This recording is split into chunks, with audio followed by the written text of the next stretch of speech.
Welcome to the Northern Business Podcast. Each week we talk to people active in business and the economy about the big issues driving growth in the north of England. We're sponsored by Virtue Motors, one of the UK's largest motor retailers. Check out its website at virtuemotors.com. I'm Graham Robb, owner of Recognition PR. We help scores of businesses promote their products and services, and some are featured on this podcast. Make sure you never miss an episode by subscribing on YouTube or wherever you get your podcasts. In the studio today, we have Tom Nightingale, Dogger Bank Wind Farm Stakeholder Manager, which is soon going to be the world's largest offshore wind farm. Down the line, we've Adam Herbert, CEO and co-founder of the Manchester-based Go Live Data. It's an award-winning team of data marketing experts that launched in 2020 and are now working with household names such as Amazon and AXA. And later, my colleague Josh Haverkin will be speaking to Salvia Mirza, who's Managing Director at Resonant Consulting, a UK firm which fuses traditional management consulting principles with disruptive powers of artificial intelligence. And what a week to talk about AI on the Northern Business Podcast, with one of the first global summits about AI happening at Bletchley Park this week, with Rishi Sunak chairing. Well, first of all, welcome everyone. We'll start with you, Tom. This podcast is based in northeast England, so many of us are familiar with what's happening off the east coast. But for our viewers outside of the northeast of England who are interested in business, what is the Dogger Bank Wind Farm? So Dogger Bank Wind Farm will be the world's largest offshore wind farm when it's completed. We're building it in 3 phases, so they're all 1.2 gigawatts each. So we'll be 3.6 gigawatts in total when we're finished, which will represent about 5% of the UK's electricity demand, or be able to power about 5 million UK homes. So it's a huge project. It isn't an half huge. I mean, that is almost what nuclear has been doing, isn't it? If you think about the percentage of power that comes from nuclear compared to that commitment. It is, exactly. It's one of the largest infrastructure projects in the UK at the moment, and it's costing £9 billion to build the wind farm. So it's in its early stages at the moment, but we recently announced first power. So we're now producing power from the wind farm, and we'll finish each phase over the next 3 years. So Dogger Bank A will be finished in 2024, and then Dogger Bank B in 2025, and Dogger Bank C fully operational, the full wind farm, in 2026. We'll talk about some of the technical issues in a minute, but first of all, people who are not familiar with the landscape of the North Sea, perhaps listening or viewing in the Northwest, will have only heard of Dogger Bank from the fishing forecasts. But Dogger Bank is a peculiar location topographically, isn't it? It is. So it's actually on a sandbank out in the middle of the North Sea. It's 130 kilometres at its closest point to the wind farm. And a few thousand years ago, before the Ice Age, it actually connected the UK to mainland Europe. So that means that now it's underwater, but it's actually quite shallow. So we can benefit from fixed bottom wind farms, which means that the foundations are on the actual seabed, but we still get the benefit of really fast wind speeds from being out in the middle of the North Sea. Now, we're at the stage of the building, and companies like yourself are operating and therefore finding the money to actually build it. Take us, go north-south along the east coast and explain the kind of things that are being used to build this wind farm. So first of all, there's a lot of activity with the ports. So up at the port of Blythe, they've been handling the blades and the nacelle for Dogger Bank via GE, and they're being tested at the Offshore Renewable Energy Catapult. At the port of Tyne, where I'm based in South Tyneside, we have the operations and maintenance base for the wind farm. And this, we've already confirmed, will be for an operational life of at least 35 years. Now, it looks like an air traffic control centre. I've seen it on television. It's got a real sort of war room feel, doesn't it? It does. It's incredible, actually, and I describe it like NASA. Yeah, inside there, it's an amazing building, and actually, it's an asset of national importance, critical national infrastructure, because we'll be monitoring so much of the UK's electricity through that facility as well. So that's also has a big opportunity for the north of England, because it's the UK central control room, and we can plug in any wind farm and monitor them from there as well. So it could even monitor overseas wind farms from the control room too. Right, so that's a significant asset, and that's an Equinor asset. That is an Equinor asset. Equinor provides services to the wind farm, and that's an important point, actually, because the wind farm's a joint venture. So Equinor is responsible for operations. We're a 40% partner.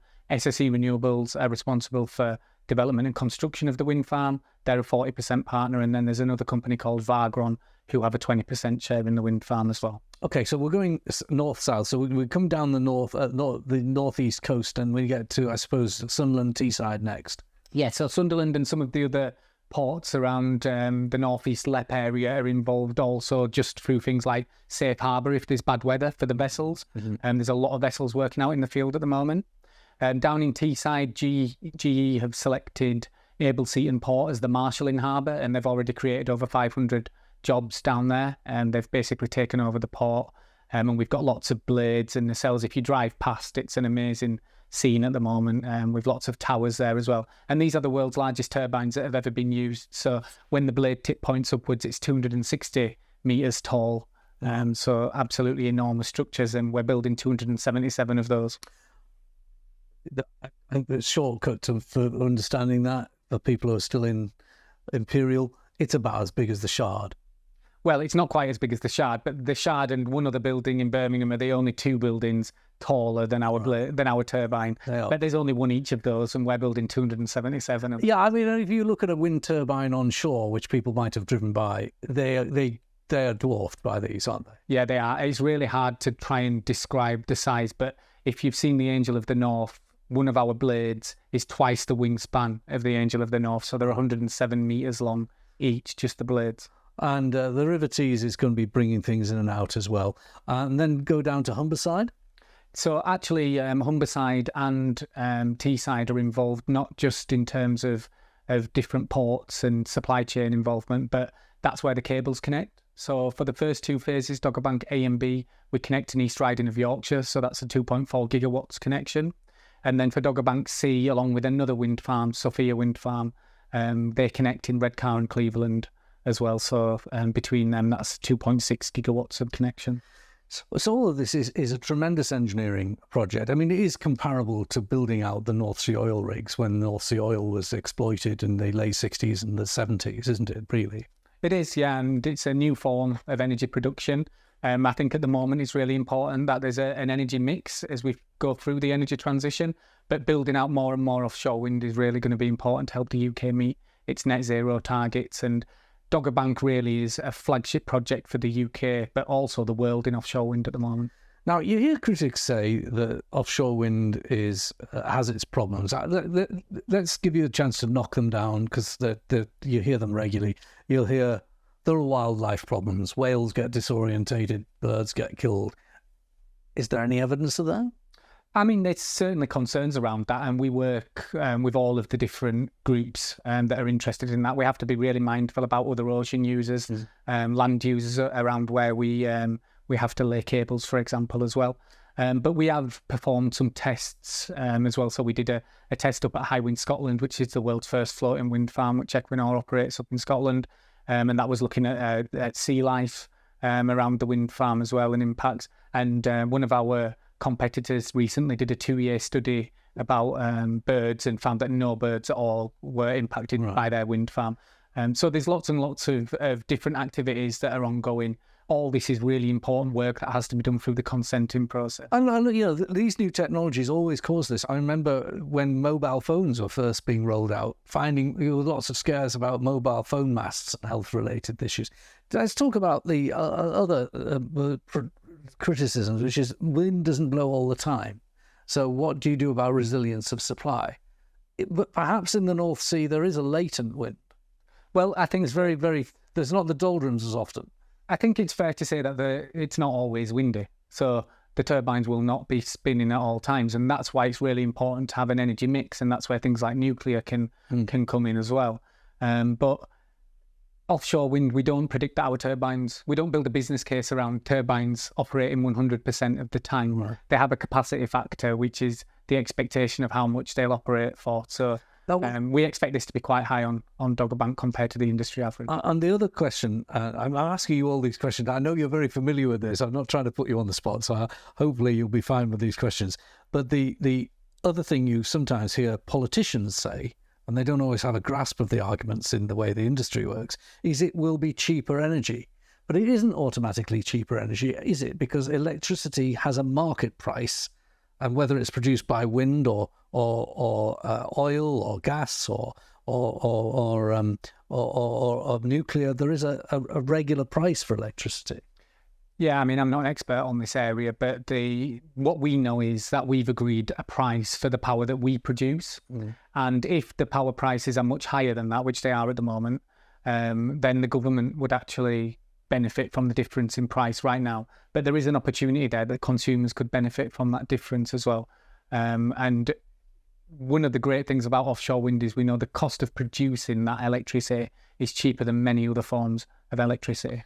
Well, you can't deal with the cost of production unless you can produce. So at least you're doing that. So just give us the timescale. We've had this October 23, where the first energy comes in from the first wind turbines that are out there. What's the likelihood for a very fast completion? Because there is a challenging timetable. Yeah, I think that the timetable for any major project like this is always going to see movement, but we're still on schedule to finish Dogger Bank A within 2024, Dogger Bank B within 2025, and Dogger Bank C within 2026. But this project has been going for over 10 years. It's not something that's only just happened. We started installing the foundations for all of the turbines last year. So even though some of the turbines still need to be installed, all of the 95 foundations for the first phase are in the ocean. And most of those now have the transition piece, which if you've seen an offshore wind turbine, that's the yellow part that the turbine sits on top of. So there's huge progress. Our substations for Dogger Bank A is energised, and we also have the foundation for the next phase substation as well. And this is the UK's first HVDC wind farm as well. So it's got lots and lots of innovation and firsts happening on the project too. Well, just a couple of last questions, just quick ones. You've got other technology that's out there, including shipping technology. You've built this ship, the Grampian Derwent, and that's a highly technologically advanced vessel for servicing. It is, yes. So that's our flagship vessel, actually. That's the second vessel that we had delivered. We've had a naming ceremony recently for this vessel too.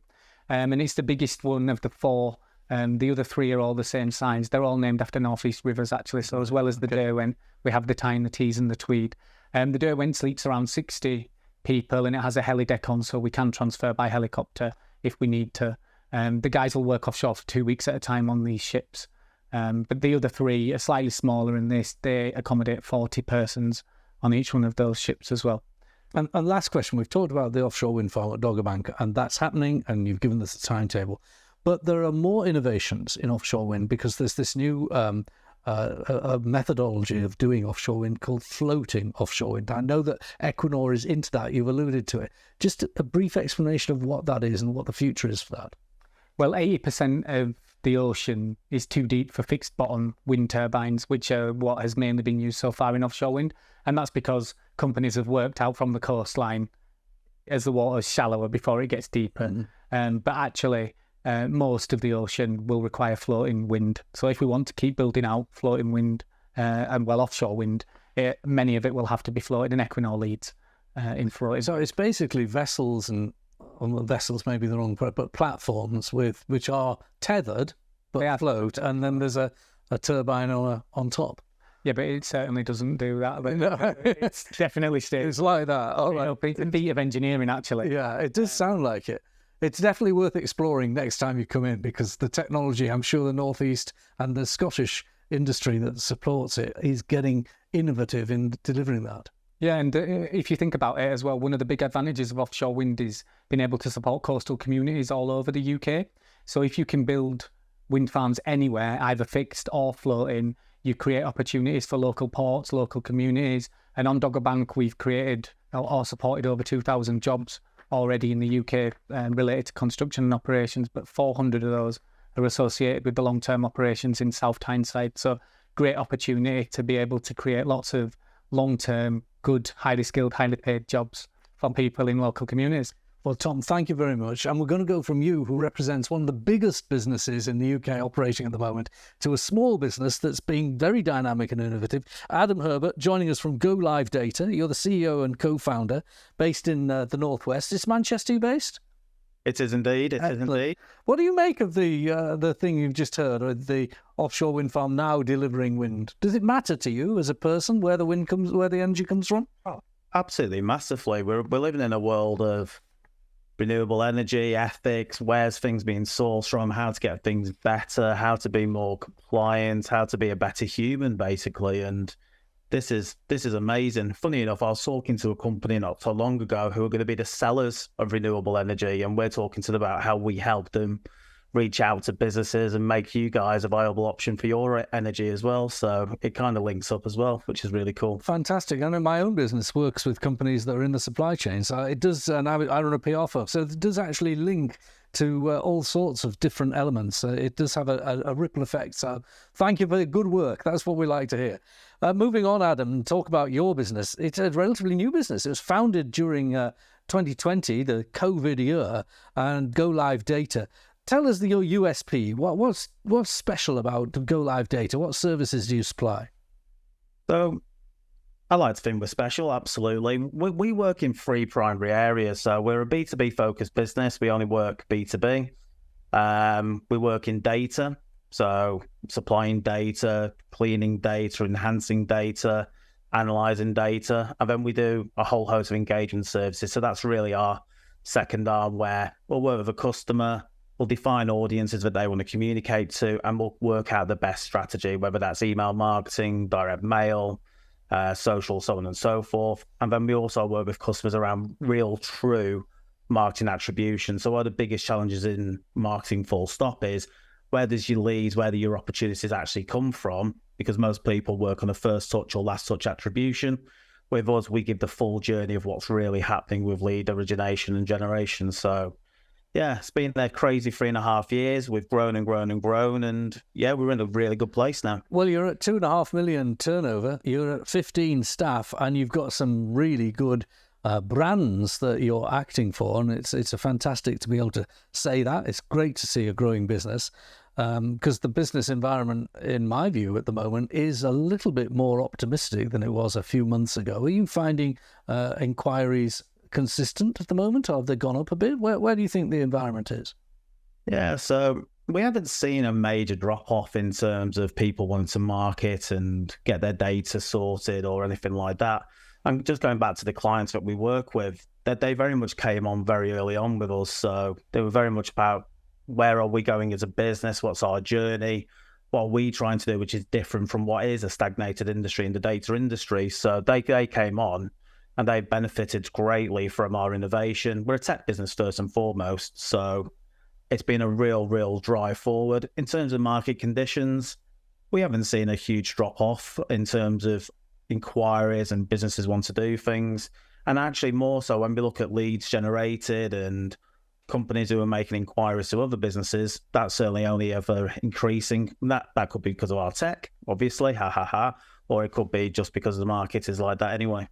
Now, before I came onto the programme today, because I knew I was talking to you, I did a little check of my junk email box, and I had 208 junk emails since Monday.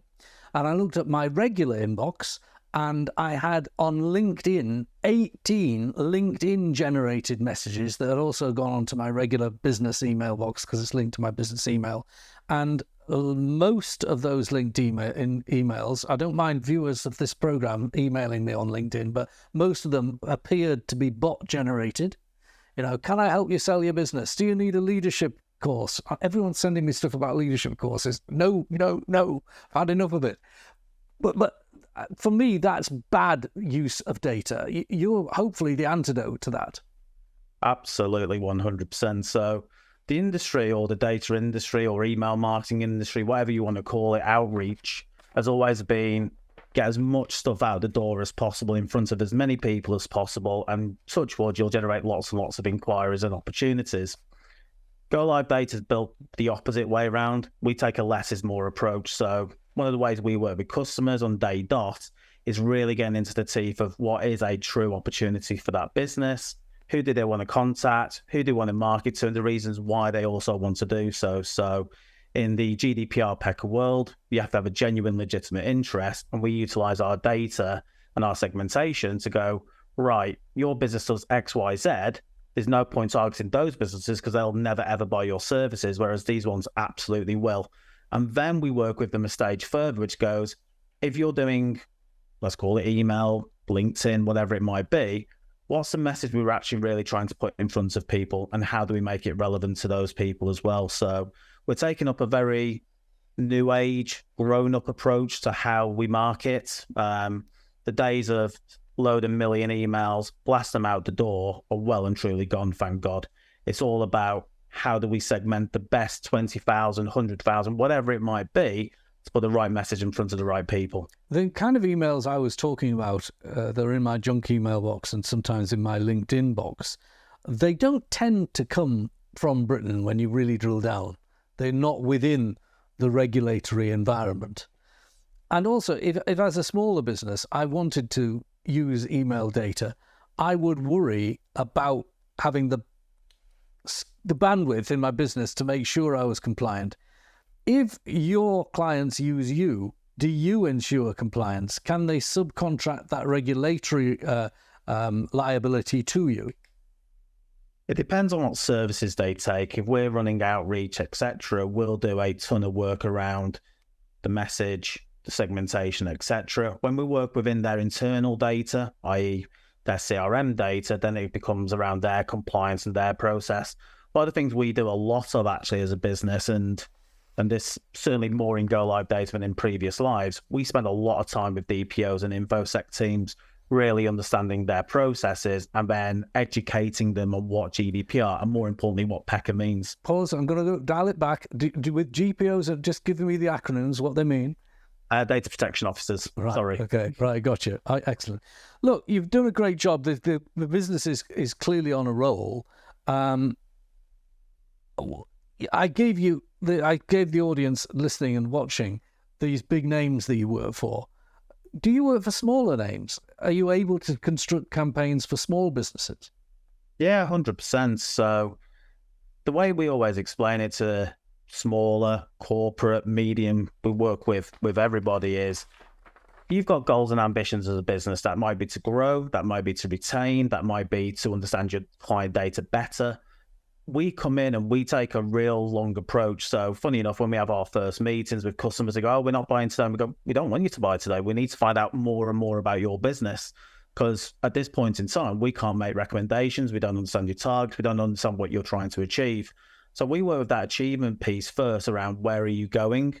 And then by default, we can become an extension of that. So we've got clients who are local photocopier type regional areas where they're selling photocopiers.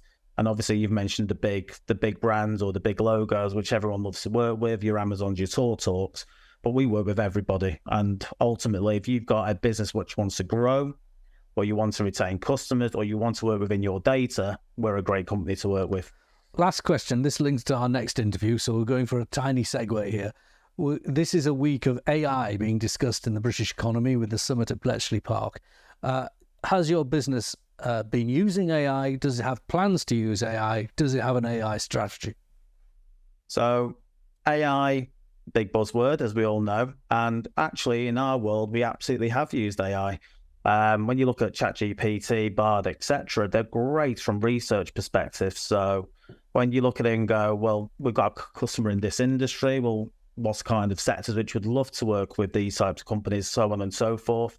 And actually, we can even build creatives out of ChatGPT. Now, the challenge with that is when you take the human element out of AI, ESPs or email sending receivers, if you like. So you send an email to G Suite, it receives. They start to recognize AI generated content. So you do need that human element. So we're a business which loves AI, absolutely does. But we're also backing that up with human-led processes. So what is it that the humans are doing with the AI to get the most out of it?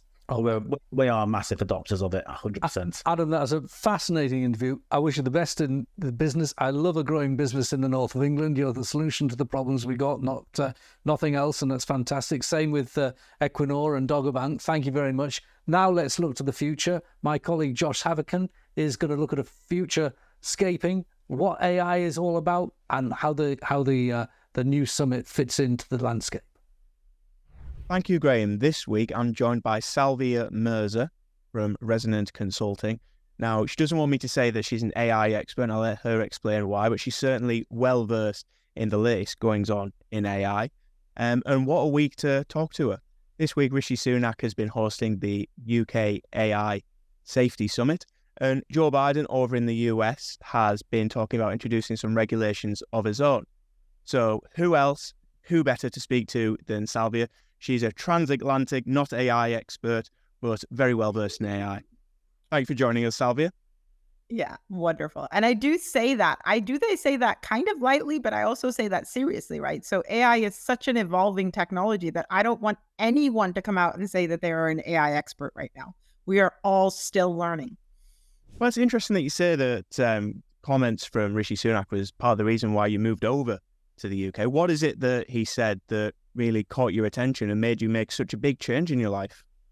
Well, he was the first global leader that said that he was very interested in implementing AI into the British community, and I felt very excited by that. I am a British citizen, and I had a choice. I could have gone to America. I could have gone to any other place, but I decided to choose England because of his stance on it.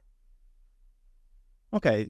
Well, I think it's interesting that you've said that. I mean, clearly for him to turn around and from your perspective, now try and put regulations in place. Do you not agree that there should be some variety of regulation? Okay, so I am not anti-regulation because I believe that there is a lot of worry that's around this technology. And the reason why I know that there's worry around this is because the change that's associated with it is going to be so transformative. This is a bigger technology than we ever seen in our lifetimes. And it's going to change the way that we do everything. In 2 to 3 years from now, we're not going to recognize the global landscape based on the implementation of AI within everything that we do. So yeah, it's scary. It's definitely scary. And when we feel afraid, then what we want people to do is to provide regulation for us. And that feels comforting. But unfortunately, what does that regulation look like? We've had multiple technology revolutions over the past 20 years where governments have tried to regulate them. They were not even clearly as intelligent as artificial intelligence is right now. And they weren't able to have any regulation based on any kind of social media platforms, on the dark web. So what's the precedence? That's what I'm asking. I'm asking, what is the precedence and how do we move forward from here? What does that regulation look like? Because if it hinders us, then that's going to be a problem, because this is a global movement that's happening. AI is available to every single person on the planet. And if every person has access to something that is more powerful than military-grade intelligence, then if our government puts regulation on us that restricts us from being able to use it, that's going to be a very difficult thing for us to live with. Okay. Well, I understand the wider things that AI might help might be a solution towards solving. Mm-hmm. But how would it impact the everyday man on the street who goes about their day? How is the everyday world going to look in 5 years impacted by AI? Well, I find it really interesting. So if you're using ChatGPT right now, what you found is you started to use it for more than just rewriting your text messages in your email. You know, we have a feature on ChatGPT now that allows you to upload pictures to it. And what people did with that, and that was, big news, they started uploading the contents of their refrigerator to ChatGPT and asking it to go ahead and design menus based on what was in their refrigerator. And it did it. So, from that perspective, it becomes your personal assistant. It helps you be able to guide you. I know people that use it for counseling to help them be able to deal with difficult situations. We are developing, I work with a technology company. We are developing bespoke tools that help people have difficult conversations. So if you have to have a difficult conversation with your child, or if you have to have a difficult conversation with your spouse, AI can help be able to facilitate that and be a mediator in it. So those are just the tip of the iceberg as to what is possible with AI technology. It's going to be quite a simplistic question, Salvia, but are you excited? Are you nervous? Or are you scared of the future with AI?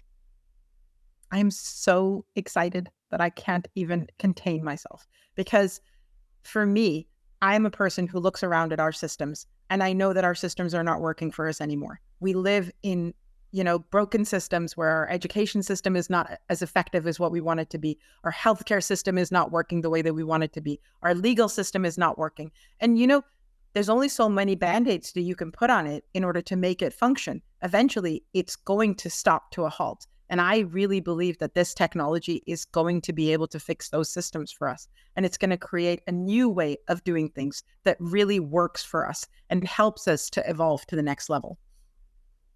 Do you think it would be negative for the human experience if we were to rely on, and I can see how we could get to this point based on what you said, where we rely on AI to make our decisions for us, as opposed to, having almost free will and the ability to make our own choices in life? I don't think anyone has a problem with taking advice from a wise man, right?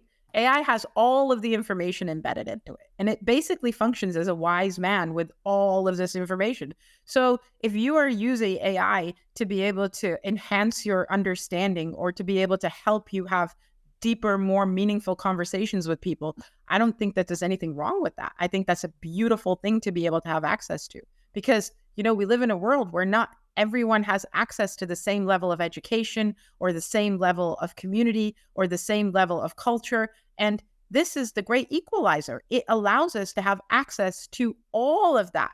And, all you need in order to be able to use it is a smartphone. And I have lived in third world countries, and I have yet to meet a person in that third world country that didn't have a smartphone. So I understand how important this technology is to raise the human consciousness.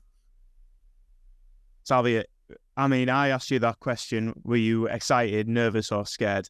And I think I'm at the point of nerves at the moment. So it'll be interesting to see how it all comes out. But thank you very much for your time today. And it's okay to be nervous, Joss. It's okay. However you're feeling, however anybody is feeling. I'll ask ChatGPT how I can feel better, right? That is the best statement that you've made in this entire interview. Thank you very much. I'm going to go back to Graham now, Salvia. It's been lovely talking to you. All right, take care. Thanks, Josh. Now, Josh Haverkin does these videos regularly on our programme, and if you want to be on his interview or come into our studio and talk, do get in touch with me via LinkedIn, because we're always looking for interesting guests, and boy, we've had some interesting guests in this edition of the Northern Business Podcast. Join us next time. Never miss an episode. Like, rate and subscribe on YouTube or wherever you get your podcasts.